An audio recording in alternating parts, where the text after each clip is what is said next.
आप सबको मैं रोहित आपका स्वागत करता हूं क्रिस क्रॉस क्लासेस में। आज हम डिस्कस करने वाले हैं कक्षा 12वीं के इतिहास का 10वां पार्ट, जो कि उपनिवेश और देहात। ये हमारा पार्ट 1 होने वाला है। ठीक है, जैसे कि आपको पता है हमारी क्लास रेगुलर चलती है मंडे से लेकर सैटरडे तक। तो अगर आप चैनल पर नए हैं तो चैनल को सब्सक्राइब जरूर कीजिएगा। साथ ही साथ अगर आपको डिटेल नोट्स चाहिए उसके लिए आप डिस्क्रिप्शन में जा सकते हैं, वहां पर आपका इसका लिंक मिल जाएगा। साथ ही साथ detail notes, important question, quizzes and for other content you can visit on our official website name classes.in। आप यहाँ पर जाकर सारा का सारा कंटेंट जो है वो प्राप्त कर सकते हैं। तो चलिए अपने चैप्टर को स्टार्ट करते हैं। यहाँ पे कुछ महत्वपूर्ण जो टॉपिक्स हैं वो हम पढ़ लेते हैं। तो यहाँ पे अंग्रेजी शासन की शुरुआत कहाँ से हुई, सबसे पहले तो हम ये जानेंगे।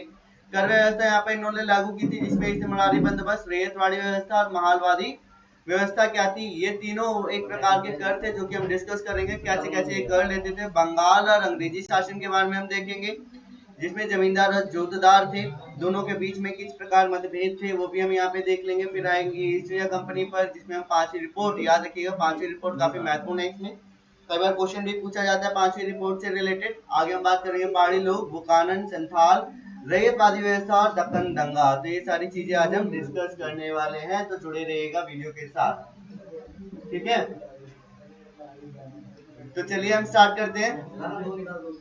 उपनिवेश और देहात सबसे हमारा पहला टॉपिक होने वाला है। तो यहाँ पे हम देख लेते हैं किस प्रकार भारत पर अंग्रेजों द्वारा शासन किया गया था। तो यहाँ पे मुगल दौर में ही अंग्रेज भारत में प्रवेश कर चुके थे। ठीक है, तो जैसे आपको पता है कि यहाँ पे 16वीं शताब्दी में अगर हम बात करें, जो मुगल शासन चल रहा था उसी के दौर में जो अंग्रेज थे वो यहाँ पर आ चुके थे। जैसे कि आपको पता है अंग्रेज जो यहाँ पर आए थे वो व्यापार के माध्यम से आए थे, लेकिन उन्होंने भारत को देखा, भारत में किस प्रकार यहाँ पे व्यवस्था है, इन्वायरमेंट किस प्रकार के लोग हैं। तो व्यापार के माध्यम से उन्होंने क्या किया कि हमारे को गुलाम बनाना शुरू कर दिया। तो एक पल ऐसा आया जहां पर अंग्रेजों ने सत्ता अपनी जो थी वो भारत में ही क्या कर ली, स्थापित कर ली। यहाँ पे मुगल दौर में ही अंग्रेज भारत में प्रवेश कर चुके थे। जैसे जैसे मुगल शासन कमजोर हुआ, अंग्रेजों ने अपनी शक्ति बढ़ाई और भारत पर शासन स्थापित कर दिया। भारत में अंग्रेजी शासन की शुरुआत जो होती है बंगाल से होती है। तो यहाँ पे ये वाली लाइन अगर हम समझे कि भाई यहाँ पे मुगल शासन जो था जैसे जैसे कमजोर होता हुआ गया, वैसे वैसे क्या हुआ, अंग्रेजों ने अपनी शक्ति बढ़ा ली, अंग्रेजी सत्ता बढ़ाई और भारत पर क्या किया, अपना शासन स्थापित कर लिया। फिर हम बात करेंगे प्लासी का युद्ध। ये आपको याद रखना आने वाले चैप्टर, मतलब जो अगला चैप्टर होगा उसमें भी आपको ये काफी इंपॉर्टेंट चैप्टर होगा। ठीक है, काफी महत्वपूर्ण होगा ये टॉपिक भी। प्लासी का युद्ध हुआ था 1757 में। ठीक है, 1757 में प्लासी का युद्ध हुआ था, जो कि किसके बीच में हुआ था, बंगाल की एक जगह प्लासी है, बंगाल के नवाब और अंग्रेजों के बीच ये युद्ध हुआ था। कहां पर, अगर आपसे पूछा जाए कि प्लासी का युद्ध किस किस के बीच में हुआ था, तो आपको बताना है बंगाल के नवाब और अंग्रेजों के बीच में यह युद्ध हुआ था, जिसे प्लासी का युद्ध कहा जाता है। बंगाल के जो नवाब थे वो सिराजुद्दौला थे। ठीक है, सिराजुद्दौला की सेना और अंग्रेजों की सेना के बीच हुए इस युद्ध में अंग्रेजों की जीत हुई थी। यहीं से भारत में अंग्रेजों के शासन की शुरुआत हुई थी। तो यहाँ से आपको पता चल गया होगा कैसे अंग्रेजों ने अपना शासन स्थापित कर लिया था, कहां पर, भारत में। नेक्स्ट, कर व्यवस्था। इससे रिलेटेड भी कई बार क्वेश्चन पूछा जाता है बच्चों, याद रखिएगा ये टॉपिक आपको बिल्कुल भी नहीं छोड़ना है। बंगाल पर विजय प्राप्त करने के बाद अंग्रेजों ने कर वसूलने की एक व्यवस्था बनाई। अंग्रेजों के दौर में मुख्य रूप से 3 प्रकार की कर व्यवस्था प्रचलित थी, जिसमें से पहला था इस्तेमारी बंदोबस्त, जिसमें जमींदार व्यवस्था, और स्थायी बंदोबस्त जिसको बोला जाता है, रेतवाड़ी व्यवस्था और महालवाड़ी व्यवस्था। ठीक है, तो यहाँ पर हम ये सारी की सारी चीजें देखने वाले हैं। सबसे पहले हम बात करते हैं इस्तेमारी बंदोबस्त के बारे में। इस्तेमारी बंदोबस्त को जमींदारी बंदोबस्त या फिर स्थायी बंदोबस्त भी कहा जाता है। या फिर क्वेश्चन पूछा जा सकता है स्थायी बंदोबस्त क्या है, इस प्रकार से पूछा जाएगा, या फिर इस्तेमारी बंदोबस्त के बारे में बताएं, इस प्रकार पूछा जाएगा, या फिर जमींदारी बंदोबस्त क्या है ये। ठीक है, तो अलग अलग प्रकार के क्वेश्चन, मतलब ये टॉपिक जो है वो एक ही है, ठीक है, लेकिन अलग अलग तरीके से पूछा जा सकता है। इस व्यवस्था को 1793 में चार्ल्स कॉर्नवालिस द्वारा लागू किया गया था। ऑब्जेक्टिव क्वेश्चन में कंसीडर कर लीजिएगा इसको। यहाँ पर जो ये व्यवस्था है इस्तेमारी बंदोबस्त 1793 में लागू की गई थी, किसके द्वारा, चार्ल्स कॉर्नवालिस द्वारा इसको लागू किया गया था। उस समय बंगाल में वर्तमान का बिहार, बंगाल और उड़ीसा वाला क्षेत्र शामिल था। इसी क्षेत्र में इस्तेमारी बंदोबस्त की व्यवस्था को लागू किया गया था। तो 3 जगह, बिहार, बंगाल और उड़ीसा, ये 3 क्षेत्र थे जहां पर इस्तेमारी बंदोबस्त जो था वो लागू किया गया था। इस व्यवस्था के अंतर्गत जमींदारों को नियुक्त किया जाता था। यहाँ पे थोड़ा सा आपको बता दूं, ब्रीफ इंफॉर्मेशन दे दूं।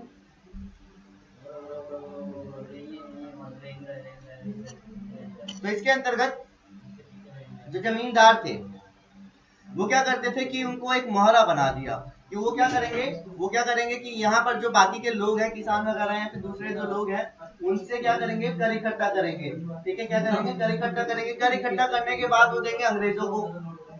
ठीक है, तो वो अंग्रेजों को देंगे। ठीक है, तो इसके अंतर्गत क्या होगा कि भाई यहाँ पर एक पर्टिकुलर अमाउंट जो है वो फिक्स कर दिया जाएगा कि इतना अमाउंट जो है वो मेरे को चाहिए, आप कहीं से भी लाके दो। तो यहाँ पे नियमित, यहाँ पे आप बोल सकते हो नियमित रूप से एक रकम जो थी वो तय कर रखी थी, जिसमें उनको देना होता था एक कर। वह सभी लोग जो अंग्रेजी शासन से पहले शक्तिशाली थे, जैसे नवाब, पुराने राजा, साहूकार आदि, अंग्रेजों द्वारा इन्हें जमींदार बना दिया गया। जमींदारों को नियुक्त किया गया, किस लिए? ये जो कर था जो इकट्ठा करेंगे वो जमींदारी करेंगे। और जमींदार को कुछ गांव दिए जाते थे जहां से वह कर इकट्ठा करते थे। यहाँ पे देखो, ये जमींदार इनका कार्य क्यों करेंगे, एक महत्वपूर्ण क्वेश्चन यहाँ से उभर के आता है कि मान लो कि जमींदार से बोला कि मेरे को चाहिए 100 रुपए। ठीक है, मेरे को क्या चाहिए, 100 रुपए चाहिए। इसके बाद जितना भी कर इकट्ठा होता है, मान लो कि 200 होता है, ठीक है, 200 में से 100 आप रख लेना, बस मेरे को चाहिए 100। लेकिन स्टार्टिंग में इनकी रकम जो थी वो काफी बड़ी थी, तो यहाँ पे 200 रुपए, जैसे हम बात करें कि एडवांस मतलब जो एक्स्ट्रा पैसे जो थे वो नहीं आ पाते थे, कर नहीं आता था एक्स्ट्रा। तो यहाँ पे इनको स्टार्टिंग में बहुत ज्यादा समस्या हुई, क्योंकि यहाँ पे कर की जो रकम थी वो बहुत ज्यादा थी। ये जमींदार को कुछ गांव दिए जाते थे, जैसे कि बात की, वो कर इकट्ठा करते थे। ईस्ट इंडिया कंपनी द्वारा हर जमींदार से एक निश्चित रकम कर के रूप में ली जाती थी। जैसे बात नहीं का एक पर्टिकुलर अमाउंट तय कर दिया कि भाई इतना अमाउंट आपको देना ही देना है। ठीक है, चाहे पैसे कम आए या फिर ज्यादा है, हमारे को इतना अमाउंट देना है। अगर ज्यादा है तो तुम रख लेना, कम आए तो आप अपनी जेब से भर देना। आगे हम बात करते हैं, जमींदार किसानों से अपनी इच्छा अनुसार कितना भी कर वसूल सकते थे। ऐसा नहीं था कि भाई मेरे से मान लो कि भाई किसान है, आपसे बोला कि भाई हर कोई जो है वो 30-30 रुपए जो है वो देगा, ऐसा कुछ भी नहीं था। यहाँ पे बोला कि भाई मेरे को 100 रुपए चाहिए, तो बेशक आप वहां से 30 रुपए लो, 50 रुपए लो, 70 रुपए लो, या फिर 100 रुपए लो, कितना भी लो, बस मेरे को क्या चाहिए, मेरे को 100 रुपए जो है वो मेरे को दे देना। ऐसा नहीं था कि 100 रुपए मांगते थे। एग्जाम्पल के तौर पर आपको बताया जा रहा है। इस व्यवस्था को स्थायी बंदोबस्त कहा जाता है, क्योंकि इसमें जमींदारों को एक स्थायी रकम ईस्ट इंडिया कंपनी को देनी होती थी। इसे जमींदारी व्यवस्था भी कहा जाता है, क्योंकि इस व्यवस्था में जमींदार महत्वपूर्ण थे। जैसे कि हमने बात की ना, जमींदार किस किस को बना दिया, नवाब, पुराने राजा, साहूकार, जिनकी स्थिति अच्छी थी, जो काफी पहले शक्तिशाली थे, उनको जमींदार बना दिया गया। आगे हम बात करते हैं रैयतवाड़ी व्यवस्था। तो इस व्यवस्था को 1820 में लागू किया गया टॉमस मुनरो द्वारा। यह व्यवस्था भारत के दक्कन क्षेत्र में लागू की गई थी। कहां पर? भारत के जो दक्कन क्षेत्र थे वहां पर ये लागू की गई थी। इस व्यवस्था में किसान स्वयं जाकर अपना कर जमा करते थे। ऐसा नहीं था, यहाँ पे रैयतवाड़ी में कोई जमींदार नहीं था जो कि क्या करता था कि यहाँ पर कर जो था वो इकट्ठा करके उनको देगा। यहाँ पे जो किसान थे, ठीक है, किसान जो थे वो खुद कर इकट्ठा करते थे, मतलब खुद कर, जो उनका कर था, जो पर्टिकुलर अमाउंट था, वो खुद जाके अंग्रेजों को दे दिया करते थे। तो इसमें फायदा इनका थोड़ा सा ये था कि जमींदार जो थे वो एक्स्ट्रा पैसे नहीं ले सकते थे इनसे, जितना कर उनको देना है वो उतना ही ईस्ट इंडिया कंपनी को जाके दे देते थे। इस व्यवस्था को रैयतवाड़ी व्यवस्था कहा जाता है, क्योंकि रैयत का अर्थ होता है किसान। तो रैयत किसे कहा जाता है? किसानों को कहा जाता है। ठीक है, तो इस बात से कंफ्यूज मत होना कि रैयत क्या है यहाँ पर। आगे हम बात करते हैं महालवाड़ी जो व्यवस्था है वो क्या है। इस व्यवस्था को अंग्रेजों द्वारा 1833 में लागू किया गया था। इस व्यवस्था में एक व्यक्ति द्वारा पूरे गांव का कर इकट्ठा किया जाता था और फिर उसे अंग्रेजी शासन को जमा कर दिया जाता था। तो यहाँ पे जमींदार नहीं है, तो यहाँ पे जो भी किसान या फिर जो भी लोग हैं जो कर देना है जिनको, वो क्या करते थे, किसी एक पर्टिकुलर व्यक्ति को सारा का सारा कर देते थे और ये क्या करते थे, ईस्ट इंडिया कंपनी जो थी उसको एक कर पकड़ा दिया करते थे। इसे भारत के उत्तर पश्चिमी क्षेत्र में लागू किया गया था। कहाँ पर? उत्तर और पश्चिमी क्षेत्र में यहाँ पर लागू किया गया था। इस व्यवस्था को महालवाड़ी कहा गया, क्योंकि महाल का अर्थ होता है गांव। तो यहाँ तक आपको समझ में आ गया होगा महालवाड़ी व्यवस्था क्या है। महालवाड़ी व्यवस्था के अंतर्गत एक व्यक्ति हुआ करता था जो कि कर इकट्ठा करने के बाद सीधा अंग्रेजों को दे दिया करता था। ठीक है, तो यहाँ पे गांव का जो भी कर इकट्ठा हुआ एक व्यक्ति द्वारा अंग्रेजों को दे दिया जाएगा, इसे क्या बोला जाता है? महालवाड़ी व्यवस्था। ठीक है भाई, तो आपको तीनों चीज समझ में आ गई होगी। एक बार हम रिवाइज कर लेते हैं, हमने क्या क्या पढ़ा। इस्तेमारी बंदोबस्त, जहाँ पे जमींदारों द्वारा कर इकट्ठा किया जाता था और अंग्रेजों को दिया जाता था। रैयतवाड़ी व्यवस्था में रैयत जो किसान थे वो खुद इकट्ठा करते थे, मतलब जो उनका कर था वो जाकर किसको दे दिया करते थे, वो जाके दे दिया करते थे किसको? ईस्ट इंडिया कंपनी को। महालवाड़ी में क्या हुआ करता था, पूरे गांव का जो कर एक व्यक्ति इकट्ठा करता था वो जाके दे दिया करता था। ठीक है, महालवाड़ी व्यवस्था। तो यहाँ तक आपको समझ में आ गया होगा। अब हम आगे बात करते हैं बंगाल और अंग्रेजी शासन के बारे में। बंगाल में अंग्रेजी शासन की स्थापना होने के बाद अंग्रेजों ने बंगाल की व्यवस्था को बदलने का प्रयास किया ताकि वह ठीक से शासन कर सके। तो यहाँ पे सिराजुद्दौला को तो उन्होंने हरा ही दिया था प्लासी के युद्ध में। इसके बाद उन्होंने प्रयास किया कि क्यों ना यहाँ पर इसको बदला जाए, और यहाँ पर अगर हम इसको बदलेंगे तो हमारा जो शासन होगा वो और भी ज्यादा पक्का हो जाएगा। अंग्रेजी शासन की शुरुआत के समय बंगाल में गांव की अर्थव्यवस्था कृषि पर निर्भर थी। तो बंगाल जो था, जैसे हम बात करें काफी पहले, भारत जो था वो कौन सा था, कृषि प्रधान देश था। तो बंगाल जो था वो किस पर निर्भर था, कृषि पर निर्भर था। परंतु यह कृषि व्यवस्था अनेकों समस्याओं और संसाधनों की कमी से जूझ रही थी। कृषि व्यवस्था पर निर्भर था और यहाँ पर किसानों को बहुत ज्यादा समस्या होने लग गई। अंग्रेजों को एहसास हुआ कि इस व्यवस्था को सुधारने के लिए कृषि में निवेश बढ़ाने की जरूरत है। क्योंकि वो देखो, वो निवेश क्यों करेंगे, उनका एक और कारण है, अगर वो निवेश करेंगे, इन्वेस्ट करेंगे, तो उसमें क्या होगा, किसान जो है वो ज्यादा पैदावार करेगा, ज्यादा पैदावार करेगा तो उसमें क्या होगा कि उसकी जो फसल है वो भी ज्यादा होगी, जब फसल ज्यादा होगी तो वो कर भी ज्यादा देगा। किसको देगा, ईस्ट इंडिया कंपनी को। कृषि में निवेश बढ़ाने के लिए अंग्रेजों ने एक व्यवस्था बनाई जिसे इस्तेमारी बंदोबस्त कहा गया। इस व्यवस्था में पुराने शासन के सभी शक्तिशाली लोग जो थे, जैसे हमने बात की ना, नवाब, पुराने राजा, साहूकार, इन सबको नियुक्त किया गया। ठीक है, और जिनका काम था क्या कि यहाँ से इनसे कर इकट्ठा करना। इन सभी जमींदारों को अंग्रेजी शासन द्वारा गांव से कर वसूलने की जिम्मेदारी सौंपी गई थी। अंग्रेजी सरकार इन जमींदारों को एक निश्चित रकम कर के रूप में लेती थी और जमींदारों को किसानों से अपनी इच्छा अनुसार कर वसूलने की छूट थी। ये भी हम डिस्कस कर चुके हैं। ठीक है, तो इसे क्या बोला गया था, जमींदारी बंदोबस्त भी बोला जाता है, इस्तेमारी बंदोबस्त भी बोला जाता है। जमींदार जमीन के मालिक नहीं हुआ करते थे, बल्कि वे अंग्रेजी शासन के लिए कर वसूले का कार्य किया करते थे। मतलब यहाँ पे ऐसा नहीं है कि जमींदार का मतलब इनके पास बहुत सारी जमीन है तो इनको जमींदार बोला गया। यहाँ पर जो शक्तिशाली लोग थे उनको एक नाम दे दिया गया जमींदार का, जिनका काम था क्या, कर इकट्ठा करना।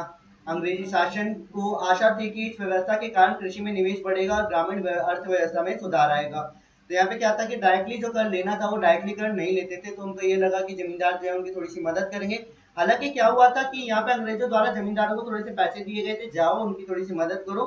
वहां पे उन्होंने मदद की, मदद करने के बाद जो भी कर वहां पे इकट्ठा होता था वो क्या होता था, जमींदार को दिया करते थे, और जमींदार किसको देता था, ईस्ट इंडिया कंपनी को दे दिया करता था।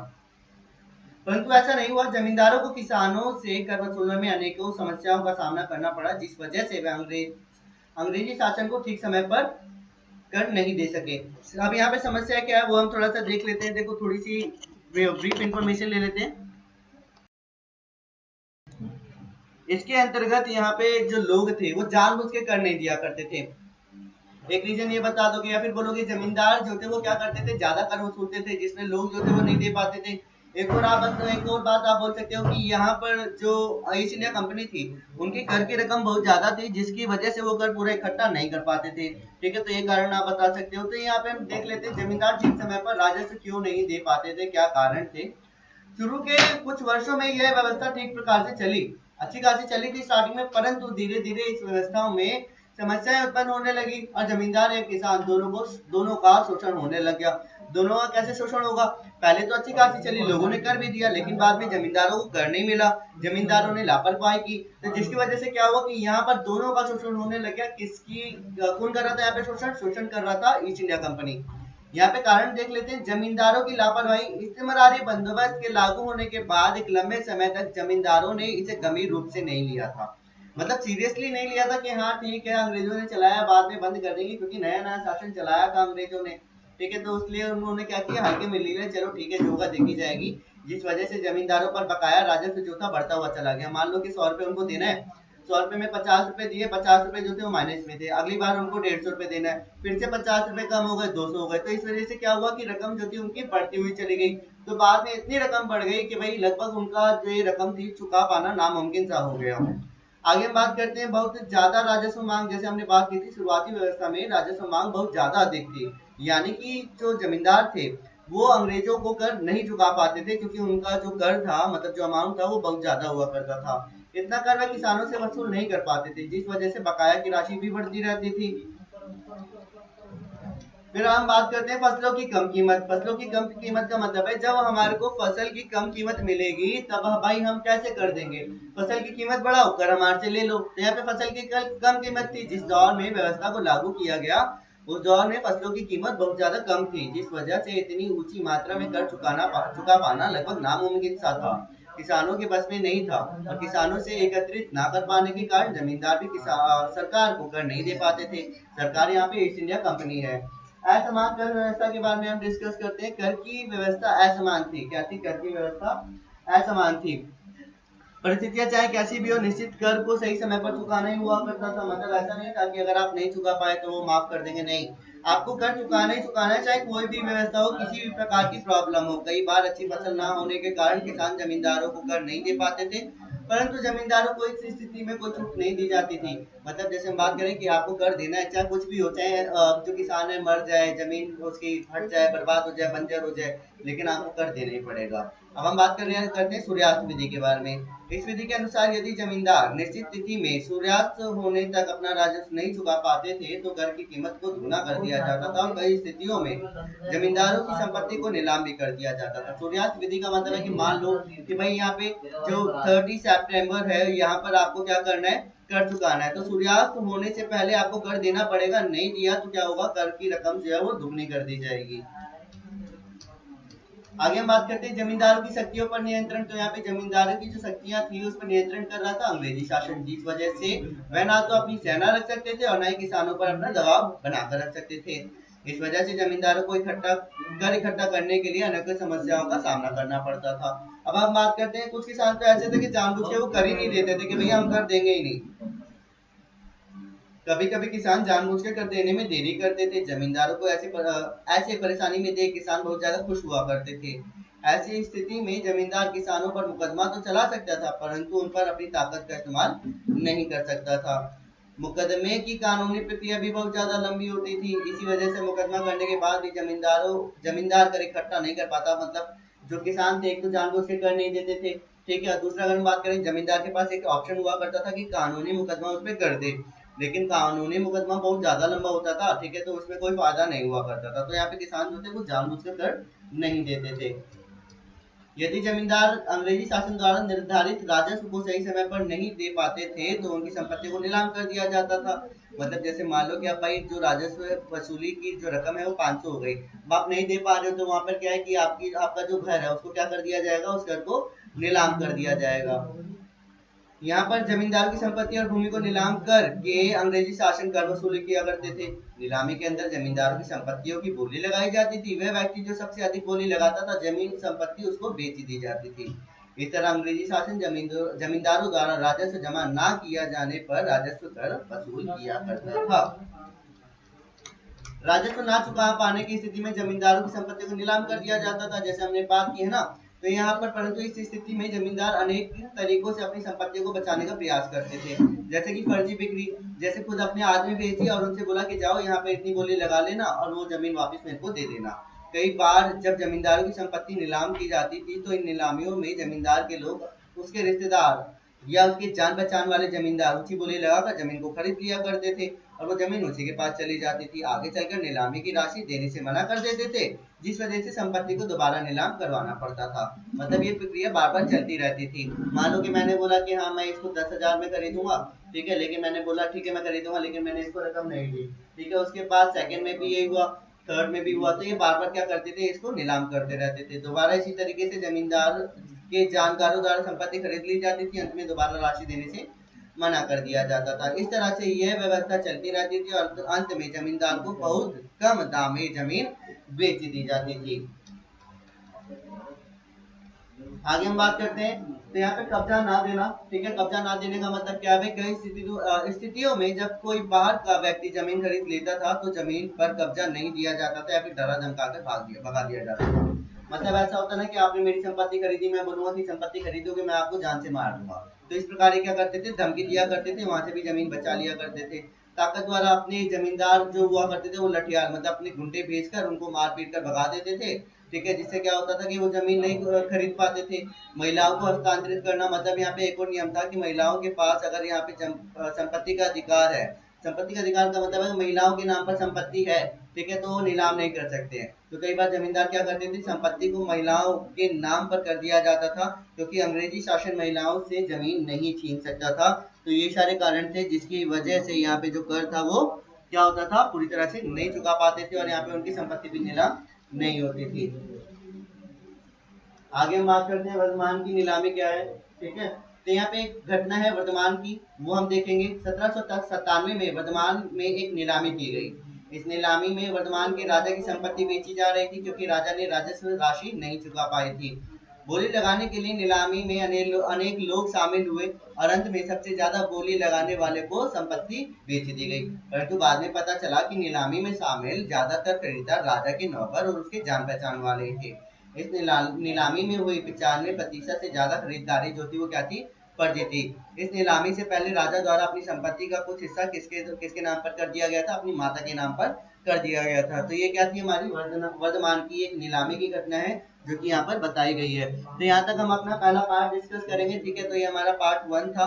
तो पार्ट 1 जो है वो हमारा कंप्लीट हो गया। पार्ट 2 जो है हम नेक्स्ट वीडियो में करेंगे। होप कि आपको समझ में आ गया होगा। वीडियो को लाइक जरूर कीजिएगा, चैनल को सब्सक्राइब करिएगा। अगर आप चैनल पर नए हैं तो इसको जरूर सब्सक्राइब कीजिएगा। साथ ही साथ आप हमारा ऐप भी डाउनलोड कर सकते हो जो कि क्रेज क्रॉस क्लासेस नाम से है। प्ले स्टोर पे आपको इजीली मिल जाएगा, जहाँ पर आपको सारे नोट्स, इंपॉर्टेंट क्वेश्चन, क्विजेस, सारी की सारी चीजें वहाँ पर मिल जाएंगी। जल्दी जाइएगा कहाँ पर, ऐप पर, वहाँ पर आपको सारी चीजें मिल जाएंगी जो कि प्ले स्टोर पर अवेलेबल है। तो मिलते हैं आपसे नेक्स्ट क्लास में। Tata bye bye, see you, meet you again, have a nice day to all.